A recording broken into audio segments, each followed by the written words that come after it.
Ja, liebe Freunde, herzlich willkommen zurück zu unserem Herzenstore öffnen Podcast mit euch, mit mir und mit Biene. Liebe Biene. Hallo, lieber Benny. Wir sprechen heute oder beleuchten heute das Thema der Sinnhaftigkeit des Lebens, der Sinn des Lebens. Mhm. Und weil ich glaube, dass es ein sehr vielschichtiges Thema ist und auch nicht schwarz und weiß ist, Genau. möchte ich gar nicht groß eine Frage stellen, sondern einfach dir das Wort überlassen, wie du anfängst. Okay. Also ich glaube, dass der Sinn des Lebens, dass das etwas ist, was jeder Mensch für sich natürlich persönlich anders definiert. Ich glaube aber auch, dass es Menschen gibt, die gar nicht nach irgendeinem Sinn suchen oder sich fragen, ob das Leben überhaupt einen Sinn hat. Also bei mir war es so, dass ich tatsächlich als Kind schon nach dem Sinn des Lebens gesucht habe. Und ich kann mich erinnern, weiß gar nicht, wie alt ich da war, dass ich mir einfach gedacht habe, warum bin ich hier? Also was ist der Hintergrund? Es muss doch einen Sinn ergeben, warum ich geboren wurde. Jetzt bin ich aber in einer guten, fürsorglichen und liebevollen Familie aufgewachsen. Also nicht, dass ich jetzt einen Sinn gesucht hätte, weil ich keine Liebe gekriegt hätte oder so. Das war einfach in mir drin. Und ich glaube, die erste Sinnhaftigkeit, die den Menschen prägt, oftmals auch auf unbewusste Art und Weise, ist die Werthaftigkeit, die man mitbekommt von den Eltern oder von seinem Umfeld. Also welche Werte trägst du in dir? Also was ist dir wichtig? Treue, Ehrlichkeit, Großzügigkeit, Freiheit, was auch immer, was man da so an Werte in sich sammelt. Und wenn man die Werte leben kann oder immer besser leben kann, glaube ich, ist für viele schon eine große Sinnhaftigkeit. Aber es gibt ja einen übergeordneten Sinn des Lebens, also für mich persönlich. Und für mich ist es einfach diese Ebene, dass es etwas gibt, was größer ist als wir Menschen, woran ich mich anbinden kann. Also, dass ich eine Aufgabe habe, hier in diesem Leben und auf diesem Planeten. Das ist für mich persönlich der Sinn des Lebens. Mhm. Für dich, Benny? Ja, mir geht's ähnlich wie dir auch in meiner Kindheit, dass ich viele schon hinterfragt habe, ne? Und auch nach der Sinnsuche des ganzen Lebens gesucht habe, obwohl ich noch etwas anders aufgewachsen bin als du, ne? Mhm. Und ich kann mich noch gut erinnern, dass meine Kindheit oft das Gefühl hatte, obwohl ich eigentlich prinzipiell schon eine schöne Kindheit hatte, ich meine, ich war ein Kind, aber doch ein gewisses Grau mein Leben überschattet hat. Und eine Traurigkeit auch, weil ich schon gemerkt habe, dass irgendwas fehlt, ich das nicht zuordnen konnte, was es ist. Und dann in gewissen Momenten auch wurde es halt sehr deutlich, wenn ich zum Beispiel besonders schöne Filme geschaut habe, die etwas magisch waren oder, ja, mir eigentlich diese Grauheit des Lebens oft bewusst geworden ist und ich mich oft gefragt habe, was ist der Sinn des Lebens, ne? Und da gab es viele Momente, also auch schon im Schulbus, den ersten Schuljahren und so, ne? Mhm. Und ja, ich würde jetzt auch meine erste Frage mal so stellen. So wie es dir geht, habe ich das ja auch, einen übergeordneten Sinn des Lebens. Und es ist schön, wenn man etwas im Leben dann findet und man merkt, aha, man ist angebunden an etwas Größeres. Und das Leben macht Sinn plötzlich, weil man das Größere spürt. Glaubst du denn, dass der Sinn des Lebens für jeden Menschen das Gleiche ist? Oder könnte das auch mit der Entwicklung der persönlichen Seele zusammenhängen? Also ich glaube schon, dass es eine übergeordnete Kraft im Universum gibt, die möchte, dass wir uns anbinden. Ich meine, ich glaube schon, jeder auf seine Art und Weise. Das glaube ich jetzt schon, das ist was Individuelles. Ich meine, einer macht es über Religion, der andere über Spiritualität. Aber ich glaube, dieses Anerkennen, dass es etwas gibt, was größer ist als wir selbst, ergibt ja dann auch den Sinn, dass wir eine Aufgabe haben. Und die ist natürlich unterschiedlich von Mensch zu Mensch. Ja.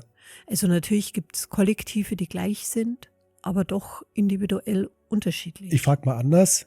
Könnte es Seelen geben, die auf diesem Planeten inkarnieren und keine so übergeordnet große Aufgabe haben, sondern wo es vielleicht erstmal nur darum geht, das absolut Menschliche zu leben? Es könnte ja auch ein Ja, natürlich. Lebenssinn sein. Ja, ne? natürlich.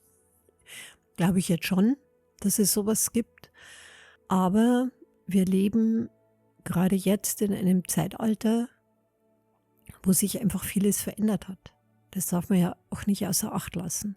Also ich glaube schon, dass es noch vor 30 Jahren oder 40 Jahren oder 50 Jahren schon so war, dass Menschen einen unterschiedlichen Sinn oder eine Sinnesaufgabe oder wie auch immer man das nennen möchte, und sei es das, dass sie eine Familie gründen oder Spaß am Leben haben oder bestimmte Erfahrungen sammeln für die nächste Inkarnation oder. Aber mit der Entwicklung von unserem Planeten und mit dem ganzen Zeitgeschehen hat sich da schon etwas verändert.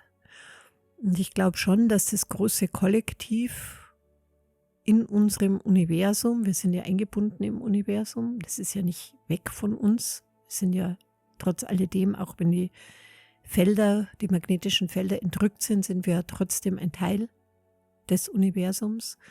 Und ich glaube, diese Kraft des Universums wird immer stärker und erinnert die Menschen schon daran, dass sie eine Aufgabe haben. Also, dass sie nicht einfach nur auf diesem Planeten sind, um ihren Traumjob zu haben und eine Familie zu gründen. Also ich möchte jetzt die Familie nicht minder machen, ja, nicht verkehrt verstehen. Nein, ganz im Gegenteil. Ne? Es ist natürlich toll, wenn man eine Familie gründet und Kinder hat und glücklich ist und eine tolle Arbeit hat.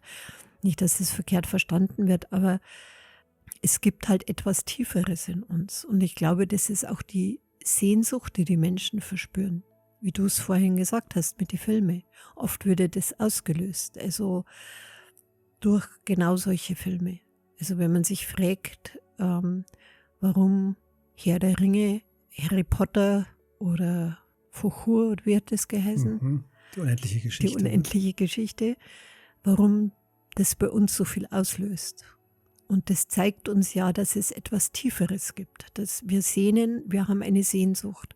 Und diese Sehnsucht ist auch ein Teil dessen, was unsere Aufgabe beinhaltet. Dass wir das leben. Und die Suche danach ist, also wie ich finde, höchst befriedigend. Also dieses Gefühl, mal abgesehen, was man jetzt als Kind hat, dass man sich da schon hinterfragt, gell? So wie du es jetzt erzählt hast oder wie es auch bei mir war. Allein die Vorstellung, dass ich auf diesem Planeten wäre und hätte mein Leben gelebt mit vielleicht einer Arbeit, die mir auch Spaß gemacht hätte, mal in Urlaub fahren, und das wäre für mich unerträglich. Das könnte ich nicht. Ja, es wäre traurig eigentlich, ne? Also bei mir persönlich jetzt wäre es wirklich unerträglich. Weil dieser Sinn, eine Aufgabe zu erfüllen, und da möchte ich jetzt gar nicht bewerten, ob eine Aufgabe mehr wert ist oder weniger. Überhaupt nicht. Allein die Gewissheit, dass man eine Aufgabe hat, das ist ja schon so tief befriedigend. Ja. Und was man auch immer wieder sieht bei den Menschen, die dann kommen und sich auf den spirituellen Weg begeben, ne? Ja. Plötzlich tut sich so viel auf. Ja. Und ganze Welten tun sich auf. Ja.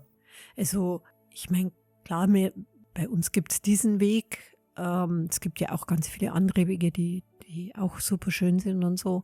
Ist jetzt mal ganz davon abgesehen. Aber ich weiß halt jetzt durch diese ganzen Jahre, welche Welten sich da auftun. Was da passiert, was da geschieht, was Menschen bewegt, was sie fühlen plötzlich, was sie in sich entdecken. Also also was Schöneres gibt es ja gar nicht. Man kann es auch nicht wirklich in Worte fassen, was sich da öffnet. Genau, kann man nicht.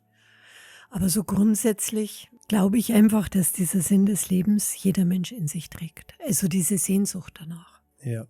Und manche wissen halt einfach nicht, oder wissen gar nicht, was diese Sehnsucht eigentlich ist. Und lassen sich dann auch oftmals dann tatsächlich in so Welten fallen von Filme oder was ja auch schön sein kann, gell? Ja. Mal fürs Wochenende oder für einen Abend. Aber der wirkliche Sinn und die Aufgabe besteht ja genau darin, dann auch das Potenzial in dir zu entdecken, was du in dir trägst. und mit dem Potenzial auch deine Aufgabe erfüllst. Ja. Das ist schon toll. Ja, wie gesagt, unglaublich schön. Ich frage jetzt nochmal eine ähnliche Frage. Ja, frag. Vorweg erzähle ich noch ich habe mir mal ein YouTube-Video angeschaut von einem jungen Mann in meinem Alter und er hat mit 30 eine tiefe Meditation gehabt und hat sich daran erinnert, wie es war, bevor er Mensch geworden ist in dieser Meditation. Mhm. Also kein Nahtoderlebnis, sondern eine Ja. Vorgeburtserfahrung. Und mich hat das total berührt, was er erzählt hat. Und du hast richtig gespürt, es ist einfach, ja, man hat es einfach gespürt, dass das wahr ist. Und da ging es dann um seine allererste Inkarnation, bevor er das erste Mal inkarniert hat, war er in so einer Gruppierung von Seelen und so, vor sich hin lebt, so im Universum, das ist ganz bildlich halt, ne? Und irgendwann ist ihm eine Seele begegnet, die so wunderschön war und so außergewöhnlich vielfältig in ihren Facetten und hat dann gefragt, was hast du getan, dass du so aussiehst? Und diese Seele hat dann gesagt, ich war als Mensch auf der Erde inkarniert und habe dort diese und diese Erfahrung gesammelt, was mich zu dem gemacht hat, was ich heute bin. Könnte man das also aus seiner Sicht, als Sinn des Menschwerdens betrachten oder Ja. ist das noch komplexer? Ich glaube, dass es noch etwas komplexer ist, aber in der Essenz ja, glaube ich schon. Und es zeigt ja auch die ganzen Zeitzyklen und Inkarnationen, die wir gelebt haben, welche Entwicklungen wir durchlebt haben. Und das war ja auch immer verbunden mit einem tieferen Sinn, mal mit Freude, auch mal mit Schmerz oder Leid, aber letztendlich mit einem Paket Erfahrung, was uns zu dem werden hat lassen, was wir heute sind. Also die menschliche Erfahrung führt zu einer Reifung der Seele, kann man dann auf definitiv jeden Fall. so sagen. Ja. Ne? Da spricht man ja auch von alte Seelen, von Genau. junge Seelen und Ja.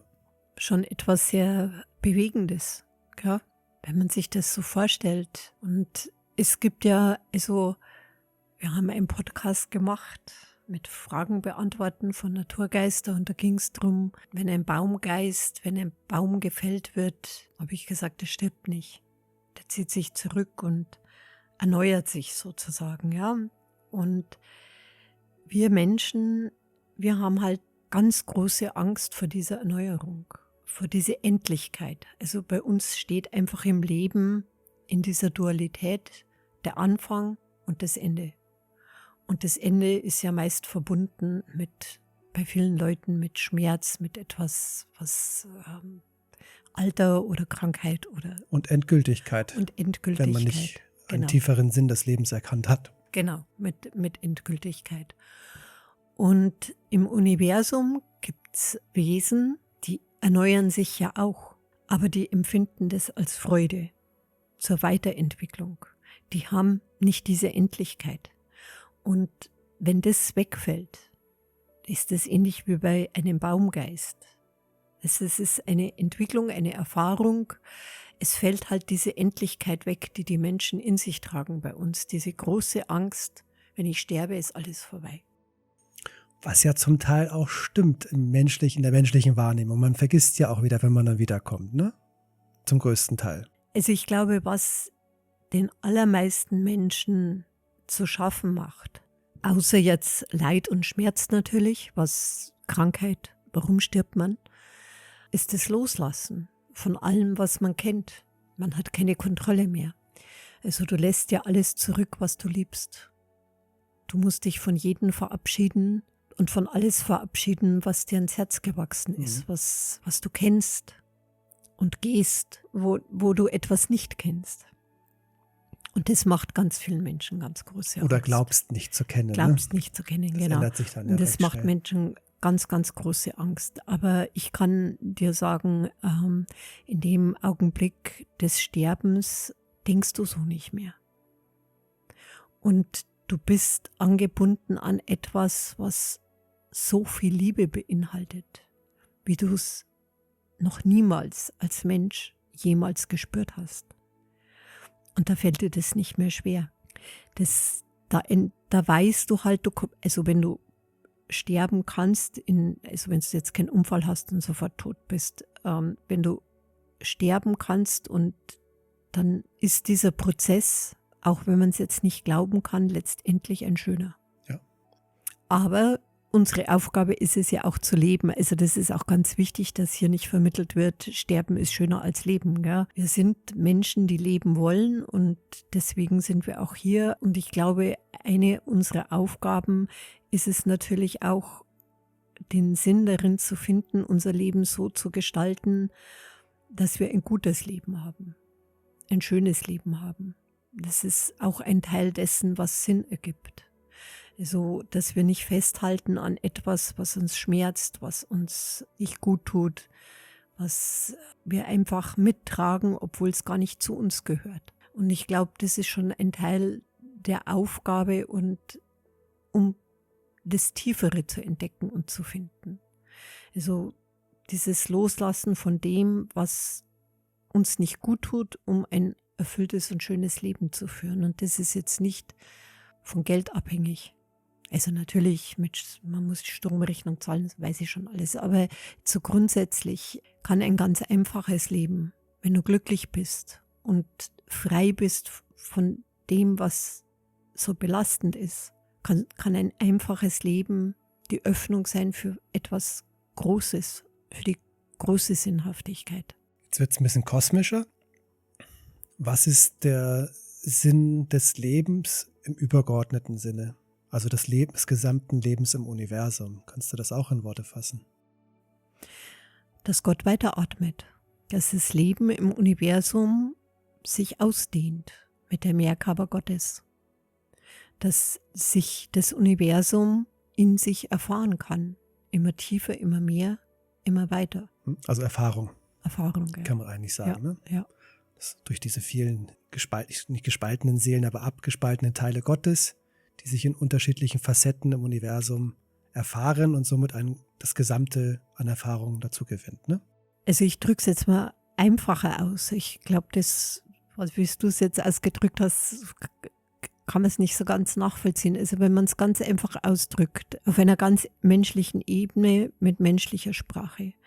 Ein geistiges Wesen dient in bedingungsloser Liebe, um sich mehr zu erfahren und der göttlichen Macht näher zu kommen.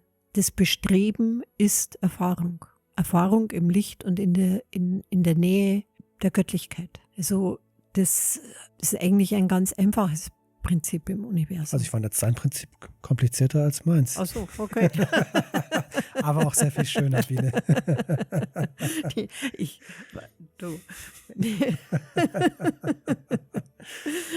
Da wollen wir mal nicht so sein. Süß. Dann, du hast gerade das Wort dienen gesagt. Ja. Könnte eigentlich auch das Dienen ein Sinn des Lebens sein? Ja. Im Universum dient ja im Prinzip alles. Alles. Das ganze Prinzip ist aufgebaut auf Dienen. Also Dienen, das ist wieder leider die menschliche Bewertung. Eine, die nicht so schön ist, weil Dienen ist jetzt nichts, was uns im Menschlichen gefällt. Also was die Bewertung drauf ist bei den allermeisten Menschen. Aber Dienen dem höheren Zweck ist etwas Superschönes. Also ich finde das Erfüllendste, was es gibt, und das ist das Prinzip des Universums. Das ist wirklich nicht kompliziert.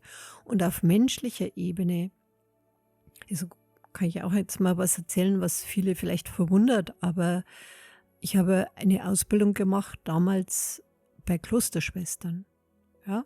Und ich muss sagen, dass, also oft wird ja auch diesen Klosterschwestern nachgesagt, dass das beim Krankenhaus, dass die halt so streng sind, und die Erfahrung habe ich überhaupt nicht gemacht. Die haben auch gedient. Die haben auch etwas Höheren gedient. Und das war auch schön zu sehen. Also mir hat es gut gefallen. Ich habe mich da wohl gefühlt. Ja. Aber ist ja bei dir auch sehr offensichtlich das Dienen, ne? Dass vieles überhaupt gar nicht ansprichst, was du trotzdem tust. Ich glaube, das ist einfach ein Mensch, je weiter dieser Mensch erwacht, desto mehr geht er ins Dienen. Also Man dient immer den Nächsten und nicht unter sich, das hört sich jetzt auch ein bisschen bewertend an, aber damit sie weiter wachsen können, damit alles wieder zurückkehrt, wie du es vorhin gesagt hast, zur göttlichen Quelle. Ne? Ja, man unterstützt, versucht halt die Menschen zu unterstützen und sie mitzunehmen auf einen Weg, bei dem man die Gewissheit in sich trägt, dass es ein wunderbarer Weg ist. Ja, also sonst würde ich es ja nicht machen. Und also ich diene gerne. Das bereitet mir große Freude. Aber ich achte auch schon drauf, dass ich auch dabei ein schönes Leben habe. Das ist mir schon auch wichtig. Ja. Und schönes Leben kann man definieren, wie man jetzt möchte. Gell? In Einfachheit oder Eis essen oder wie auch immer. Oder Abgrenzung oder Freunde, Familie, wie auch immer. Das gehört für mich schon alles irgendwie zusammen. Das Dienen ist das Wichtigste, aber in einem Umfeld, wo es mir selber gut geht, ist es auch leichter. Also deswegen habe ich es ja vorher angesprochen. Ein Teil unserer Aufgabe ist schon auch ein erfülltes Leben. Ein Leben zu führen, was dir gut tut. Weil du hast es über das Kosmische als auch über das Irdische gesagt. Letztendlich kann man schon sagen, im gesamten Universum ist der Sinn des Lebens die Erfahrung an sich. Ja, und die Liebe. Die Liebe. Die Liebe und die Erfahrung, die Ausdehnung. Die Aktivität des Lebens durch Gottes Arten, durch die Mehrgabe Gottes. Ja. Das ist das Prinzip des Universums. Schön. Und wir gehören dazu. Wir sind halt in der Dualität. Uns fällt das alles schwerer, weil wir einfach in diesem Gefühl der Endlichkeit leben. Und somit in eine gewisse Angst in uns tragen und so sehr mit Dingen beschäftigt sind, dass uns sich oftmals bei Menschen die Aufgabe nicht zeigt, die ein Mensch trägt. Ich danke dir für diesen Podcast, Biene. Bis zum nächsten Mal. Bis zum nächsten Mal.